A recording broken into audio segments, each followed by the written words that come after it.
बिस्मिल्लाह अर्रहमान अर्रहीम वल्हम्दुलिल्लाहि रब्बिल आलमीन वस्सलातु वस्सलामु अला अशरफिल खल्क़ि मौलाना व हबीबिना व क़ाइदिना अबिल क़ासिम मुहम्मद व अला आलि बैतिहि अत्तय्यिबीन अत्ताहिरीन व सहबिहि अल-अबरार अल-मुंतजबीन व अला जमीअल अंबिया'i वस्सालिहीन इला क़ियाम यौमिद्दीन। अस्सलामु अलैकुम व रहमतुल्लाहि व बरकातुहू। द लाइव टीवी, सच सबसे आगे।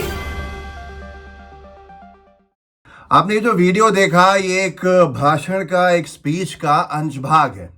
ये एक ऐसी स्पीच है जिसके बाद से इजराइल अपने आप को मिडिल ईस्ट में असुरक्षित और ज़्यादा महसूस कर रहा है।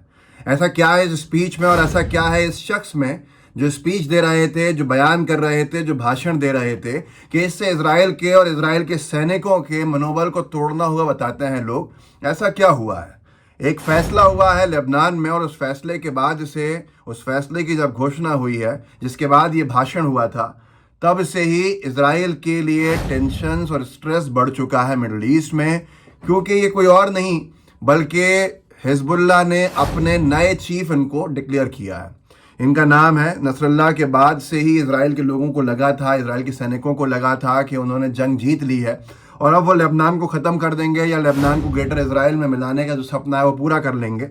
लेकिन उस पूरे के पूरे एपिसोड को यहाँ से एक झटका लगा, और झटका ऐसे लगा कि नईम कासिम ने जो बयान दिया है नए हिजबुल्लाह चीफ ने, उसके बाद से इजराइल के सैनिक जो हैं उनका मनोबल टूटता हुआ दिख रहा है।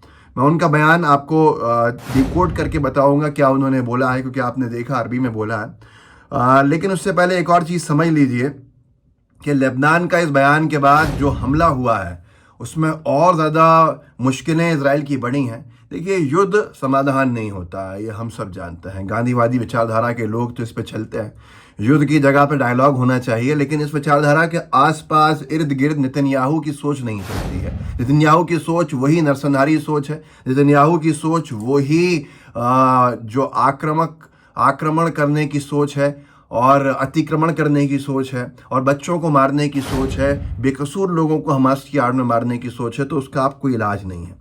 तो वो जो हमले किए हैं लेबनान ने, वो बड़े तबाही से भरे हैं।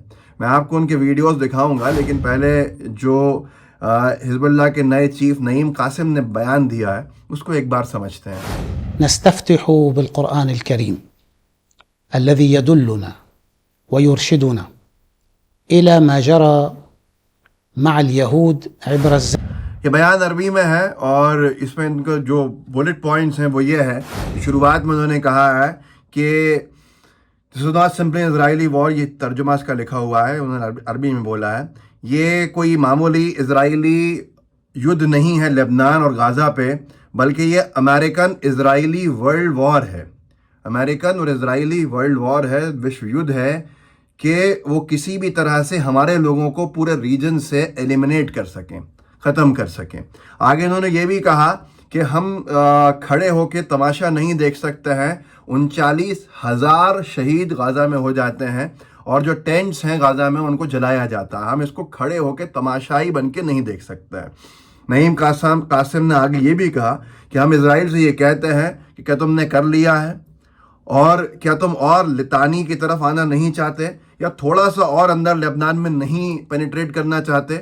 आपने तो अभी तक कोई एक विक्ट्री भी, एक कामयाबी भी हासिल नहीं करी है।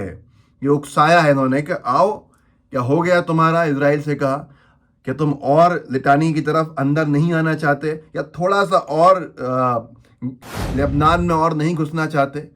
अगर ये तुम्हारा स्टैंड है, तुम्हारे पास अभी तक एक भी कोई अचीवमेंट यहाँ पे नहीं है। नईम कासिम ने आगे भी कहा कि हम ज़ायनिस्ट मिलिट्री बेस साइट्स को टारगेट कर रहे हैं, वो टेंट्स को टारगेट कर रहे हैं, बिल्डिंग्स को टारगेट कर रहे हैं, और आम नागरिकों के रिहायशी इलाकों को टारगेट कर रहे हैं, क्योंकि वो डरपोक हैं। ये कहा है नईम कासिम ने कि हम जो टारगेट कर रहे हैं वो ज़ायनिस्ट सेना के सैन्य अड्डे जो हैं उनको कर रहे हैं, मिलिट्री बेसिस जो हैं, और वो लोग आम नागरिकों के टेंट्स को, रेफ्यूजीज़ के टेंट्स को, बिल्डिंग्स को, रिहायशी इलाकों को, जहां बेकसूर लोग हैं उनको टारगेट कर रहे हैं, क्योंकि वो डरपोक हैं, कायर हैं। नईम कासिम ने यह भी कहा है आगे कि हम इस युद्ध को बैटल ऑफ द फियर्स कहते हैं, कि हम बहुत ज़्यादा आक्रामक हैं और तुम जो है वो हारोगे इसमें, क्योंकि ये हमारी ज़मीन है। तो उन्होंने साफ कहा है कि ये जो जगह है ये हमारी ज़मीन है और इस पर तुम हारोगे, क्योंकि हम जो है बहुत आक्रामक होकर लड़ रहे हैं, बहुत ही फियर्स बैटल लड़ रहे हैं और हम आक्रामक हैं और तुमको हरा के ही यहाँ से निकालेंगे। तो ये तमाम चीज़ों के बाद से दुनिया भर के अंदर एक अलग रिएक्शंस हैं। इजराइल को समझाने की शायद सारी कोशिशें नाकाम हो चुकी हैं। मैं आपको लेबनान की तरफ से होने वाले हमलों के कुछ फुटेजेस दिखाना चाहता हूं कि इजराइल अब नुकसान उठाने के बावजूद भी अपनी हटदर्मी से नहीं हट रहा है। ये एक हादेरा के ऊपर विस्फोट हुआ और ये हिजबुल्लाह की तरफ से ड्रोन दागा गया। One of the air defence attempt जो था, इन्होंने कोशिश करी उसके ऊपर भी, लेकिन वो फिर भी ड्रोन मूव होता रहा और वहाँ फटा ऊपर। आप इस वीडियो को देखिए, लेबनान का हमला है इजराइल के एक ऑक्यूपाइड जगह के ऊपर। देखिए इस वीडियो।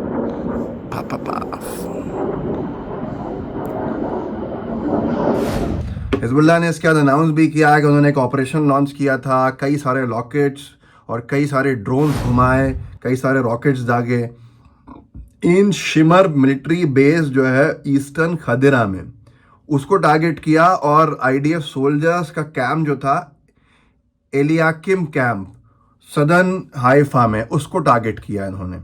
तो ये हिब्रू मीडिया ने भी लिखा इसको, कि हिब्रू मीडिया ने लिखा कि 5 ड्रोन्स जो थे वो लेबनान की तरफ से लॉन्च किए गए और वो अभी भी नॉर्दर्न स्काई में 25 मिनट ज़्यादा मूव कर रहे हैं।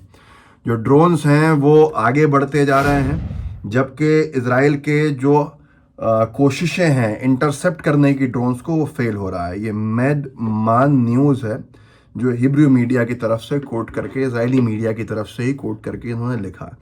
ये भी एक तस्वीर वायरल हो रही है जिसमें नेतन्याहू ऊपर देख रहा है और लोग ये कह रहे हैं इसको लिखकर कि नेतन्याहू को अब जो है नाइटमेयर्स आ रहे हैं और घबराहटें हो रही हैं हिजबुल्लाह के ड्रोन्स को लेकर, इसलिए बार बार ऊपर नजरें जा रही हैं। यहाँ तक कि इजराइल कान मीडिया जो है उसने ये भी लिखा है कि नेतन्याहू के परिवार के साथ तस्वीर लगा के नेतन्याहू ने अपने बेटे अवनेर की शादी जो है उसको पोस्टपोन किया है, जो कि अगले महीने के आखिर में होने वाली थी, क्योंकि उसको डर है हिजबुल्लाह के ड्रोन्स का। तो ये सारी हालात हैं जो सबके सामने हैं। मैं आपको एक और वीडियो दिखाता हूँ हमले का, कितना भयावह है। उसके बाद भी नेतन्याहू अब अपने लोगों की भी जान की बाजी लगा रहा है और ये हाल अब साफ दिख रहा है। ये एक और हमले का एक और फुटेज देखिए।